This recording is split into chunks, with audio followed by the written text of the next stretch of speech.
যে অতীতকে নিয়ে বেশি ঘাটে সে কিন্তু এগোতে পারে।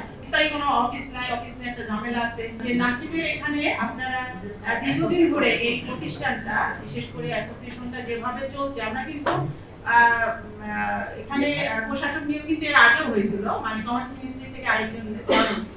তো বিভিন্ন কারণে এখানে আপনারা জানেন মামলা মোকদ্দমা চলেছে অনেকদিন ধরে। সর্বশেষ পর্যায়ে এসে সরকার আবার প্রশাসক নিয়োগ দিয়েছে, তাই না? তো যে অবস্থানেই আসুক না কেন, আমি কিন্তু অতীত নিয়ে বেশি ইয়ে করতে পছন্দ করি না। হ্যাঁ, সবসময় সামনে আগাম। যে অতীতকে নিয়ে বেশি ঘাটে সে কিন্তু এগোতে পারে। সবসময় মাথায় রাখতে হবে আমার সামনের পথটা কি, সামনে যেন আমরা সুষ্ঠুভাবে চলতে পারি। আপনার যত ব্যাকে নিয়ে চর্চা করতে থাকবেন, আপনি দেখবেন পেছনে পড়ে যাচ্ছে। এই জন্য আমাদের এই কালচারটাই চেঞ্জ করা। তো আমি বলবো সবসময় একটু ফরওয়ার্ড মুখী, সামনের দিনগুলো যেন একটু আপনার ভালো হয়। হ্যাঁ, সময় নষ্ট না করে এটা করে যে ব্যাকে যা হয়েছে হয়েছে, সামনে আমরা কিভাবে ভালো করতে পারি, এটা আমাদের উদ্দেশ্য।